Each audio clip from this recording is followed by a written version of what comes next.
Over 2,300 years ago, Hippocrates, the father of medicine, said, "Let food be thy medicine, and medicine be thy food." With each passing year, the present-day researchers and scientists are rediscovering the truth of this time-honored wisdom.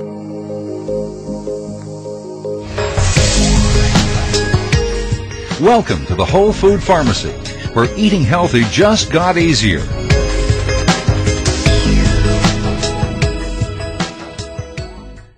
Do you or someone that you know suffer from acid reflux disease, high blood pressure, irritable bowel syndrome, chronic fatigue syndrome, fibromyalgia, migraines, ADD, ADHD, arthritis, diabetes, heart disease, or even worse, cancer?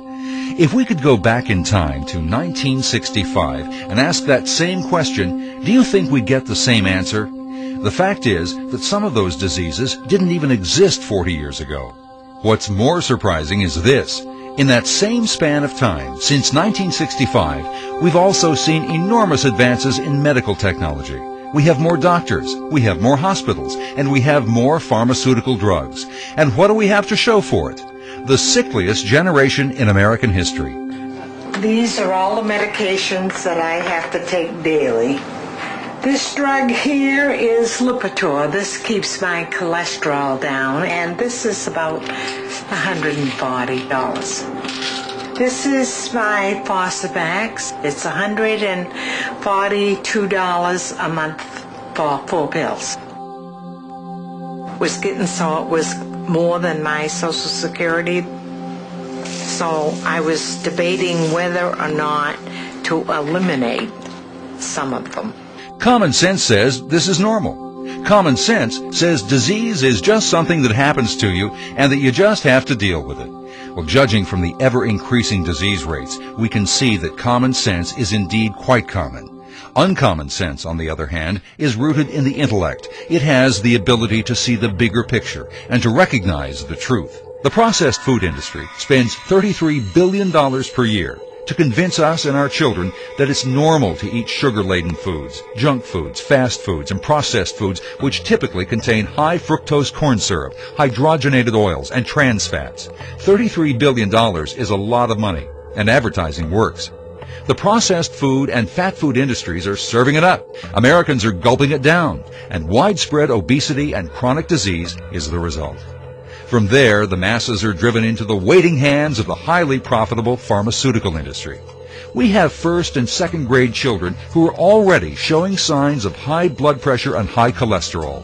Even at that young age, they're being groomed to become lifelong customers of the drug companies. The problem is that most of the foods that are marketed to children are unhealthy foods, and the children are exposed to so many messages about junk food that the cultural norm around food has changed so that children think that they should be getting candy and cookies and chips and soda and these other junky foods all the time. Our children eat so badly nowadays that a quarter of elementary school-age children already have high blood pressure, high cholesterol, or some other risk factor for heart disease. These are little kids, and they already are on their way to a heart attack. There are thousands of pills that alleviate our symptoms, while the simple underlying causes are ignored. Over 2,300 years ago, Hippocrates also said, "He who does not know food, how can he understand disease?" It's a question that is answered many times over by the increasing disease rates we've grown accustomed to. By 2012, it is estimated that 1/3 of the U.S. population will suffer from diabetes. In our society, the primary cause of diabetes is eating man-made carbohydrates, such as white table sugar, candy, sodas, high fructose corn syrup, pasta, and white flour. For each person with diabetes, the pharmaceutical industry will earn up to $300 per month or more for testing supplies and medications.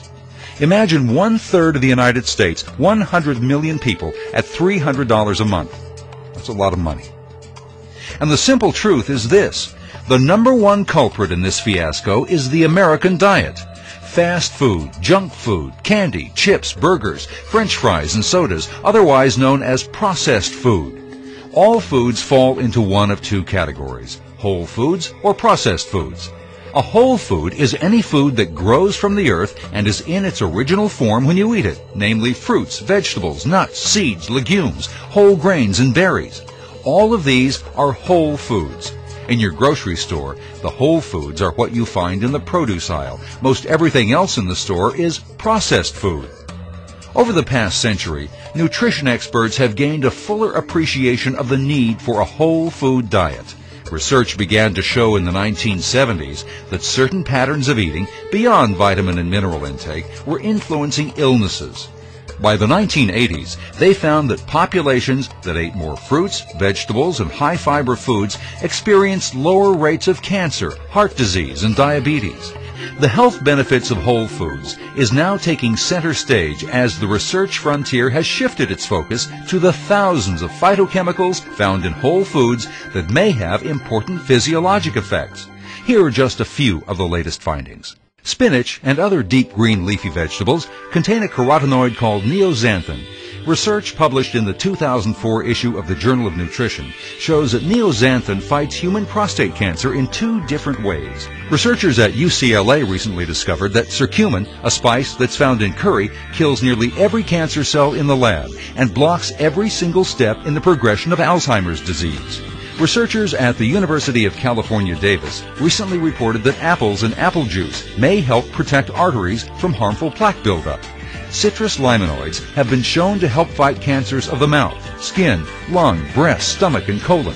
Researchers at Loma Linda University have found that by drinking 5 glasses of plain water per day, healthy people without any history of heart disease, stroke, or diabetes reduced their risk of dying from a heart attack by 50% or more.